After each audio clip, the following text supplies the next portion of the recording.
on. Hold on. Flash flood watch in effect until 9 p.m. this evening.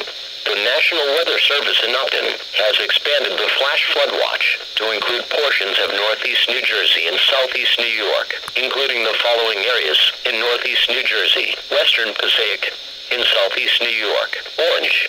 Until 9 p.m. this evening, up to 1 to 2 additional inches of rainfall, with locally higher amounts possible, is forecast to fall in the watch area. This could result in the flash flooding of poor drainage areas and fast-responding small streams and creeks located across Orange and western Passaic counties. A flash flood watch means that conditions may develop that lead to flash flooding. Flash flooding is a very dangerous situation. You should monitor later forecasts and be prepared to take action should flash flood warnings be issued. Matthew?